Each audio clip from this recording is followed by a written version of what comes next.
Shalom saudara, kiranya kasih karunia Tuhan Yesus Kristus menyertai kita sekalian. RHK tanggal 14 Agustus 2022. Sebelum kita membaca dan merenungkan firman Tuhan, marilah kita satu di dalam doa. Bapa di surga, terima kasih untuk hari yang baru ini. Kami bersyukur padamu. Saat ini ya Tuhan, sebelum kami memulai aktivitas kami hendak membaca dan merenungkan firman Tuhan. Kuasai kami dengan Roh-Mu yang kudus, sehingga kami boleh mengerti apa yang menjadi kehendak-Mu dalam hidup kami. Di dalam nama Tuhan Yesus kami berdoa. Amin. Saudara-saudara yang dikasihi Tuhan, pembacaan Alkitab untuk RHK hari ini adalah di dalam Yesaya 61 ayat 1. Dan Allah ada padaku, oleh karena Tuhan telah mengurapi aku. Ia telah mengutus aku untuk menyampaikan kabar baik kepada orang-orang sengsara dan merawat orang-orang yang remuk hati, untuk memberitakan pembebasan kepada orang-orang tawanan dan kepada orang-orang yang terkurung kelepasan dari penjara. Sampai di sana pembacaan Alkitab. Terpujilah Kristus. Saudara-saudara, tema kita hari ini adalah pemberita kebebasan. Kristen yang dikasihi dan diberkati Tuhan Yesus, hidup di alam kebebasan adalah impian setiap makhluk, terlebih kita sebagai manusia. Kebebasan adalah kemampuan dan kesempatan untuk melakukan apa yang diinginkan. Tidak ada paksaan dan dapat memilih jalan sendiri tanpa harus didikte orang lain. Meskipun demikian, bicara kebebasan tidak boleh dalam arti bertindak sebebas-bebasnya. Kebebasan selalu ada batasnya, dan kebebasan yang dimaksud adalah kebebasan yang bertanggung jawab.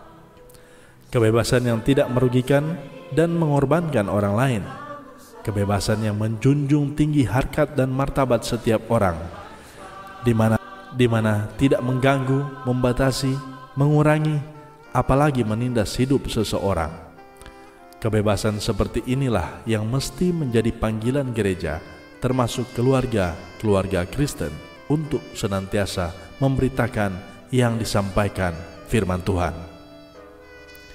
Keluarga Kristen yang dikasihi dan diberkati Tuhan Yesus, pada waktu umat Tuhan pulang dari tanah pembuangan dari Babel dan mencoba untuk memperbaiki hidup di negeri asal mereka sendiri di Yerusalem, mereka mendapati keadaan hidup yang justru tidak lebih baik. Ketimpangan hidup antara yang kaya dan miskin melebar dan sangat mencolok. Akibatnya, yang kaya makin kaya dan yang miskin makin miskin. Orang menjadi terbiasa dengan hidup dalam kemalangan atau kesengsaraan. Pendek kata, tidak ada kebebasan yang layak pada orang lemah dan miskin. Dalam keadaan inilah Allah menyatakan kehendaknya melalui nabinya untuk memberitakan kebebasan terhadap orang-orang yang mengalami kesengsaraan. Ia telah mengutus aku untuk menyampaikan kabar baik kepada orang-orang sengsara. Itulah kata firman Tuhan. Keluarga Kristen yang dikasihi dan diberkati Tuhan Yesus, dalam kehidupan keluarga Kristen masa kini, kita bersyukur karena kita boleh hidup di negeri yang memberi kebebasan yang layak di segala bidang kehidupan. Meskipun dalam realitas hidup masih ada pihak-pihak atau orang-orang yang sewenang-wenang, memaksakan kehendak, bahkan anarkis terhadap orang lain. Hidup seperti itu bukanlah cerminan pribadi atau keluarga Kristen. Tugas orang Kristen selayaknya menunjukkan kasih Kristus, bukan menunjukkan kesewenang-wenangan pada mereka yang lemah dan miskin.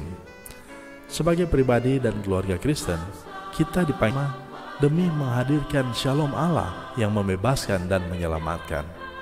Amin. Marilah kita berdoa.